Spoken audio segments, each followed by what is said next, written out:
আসসালামু আলাইকুম friends, welcome back. 10 piece racing পিজনের বেবি চলে যাচ্ছে রংপুরেতে। অনেকেই আপনারা রেসিং পিজনের বেবি কালেক্ট করার জন্য আমাদেরকে নক দেন হোয়াটসঅ্যাপ এবং ইমোতে।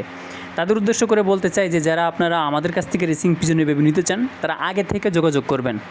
অর্থাৎ আপনি 1 মাস আগে থেকে যোগাযোগ করতে হবে আমাদের কাছ থেকে যদি রেসিং পিজনের বেবি আপনি নিতে চান। যদি আপনি এখন নিতে চান তাহলে আরও 1 মাস আগে থেকে আপনাকে বলে রাখতে হবে, টাকা দিয়ে বুকিং করে রাখতে হবে। সো আশা করি বিষয়গুলো ক্লিয়ার হয়েছেন, কেননা আমাদের রেসিং পিজনের বেবিগুলো অনেক আগে থেকে সেল হয়ে যায়, বিক্রি হয়ে যায়।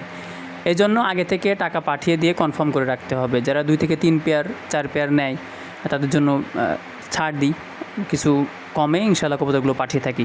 সো অরিজিনাল রেসিং পিজনের বাচ্চা কালেক্ট করেন, রেস করেন, টস ছাড়াছাড়ি করেন, কবুতর উড়ান, ফ্লাই করান, ইনশাআল্লাহ একটা শান্তি পাবেন, মানসিক শান্তি পাবেন। এর আগে দেখলেন 5 পিস আর এখন দেখছেন 5 পিস।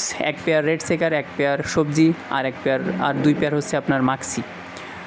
সো সবাই দোয়া করবেন যাতে করে ইনশাআল্লাহ এই কবুতরগুলো সুস্থ থাকে, সুন্দর থাকে। এবং ফয়সাল ভাইয়ের কাছে পাঠালাম, আল্লাহ তাআলা যেন ভাইয়ের এই কবুতরগুলো সুস্থ রাখেন, সুন্দর রাখেন এবং মনের যে আশা সে আশা আল্লাহ তাআলা পূরণ করার তৌফিক দান করেন।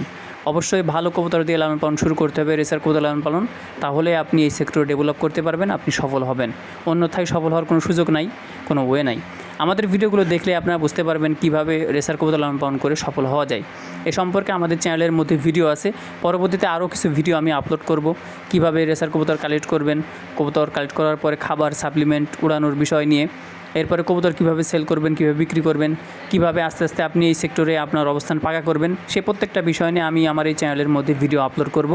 অবশ্যই আমাদের এই চ্যানেলটি সাবস্ক্রাইব করে রাখবেন। রেসিং পিজন সম্পর্কে আমাদের অনেকেরই ধারণা আছে, অনেকের ধারণা নাই।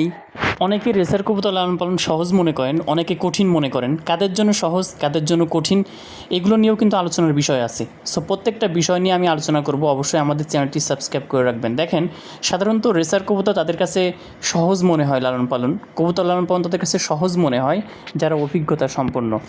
অভিজ্ঞ যদি আপনি হন তাহলে যে কোনো সেক্টরে আপনি যান, আপনি সফলতা অর্জন করতে পারবেন। আর অভিজ্ঞতা যদি আপনার না থাকে তাহলে কিন্তু আপনি বিফল হবেন, বিফল হওয়ার সম্ভাবনাটাই বেশি। সো সম্পূর্ণ ভিডিওটা কন্টিনিউ করবেন, পরবর্তীতে যে ভিডিওগুলো আমি নিয়ে আসবো ইনশাআল্লাহ।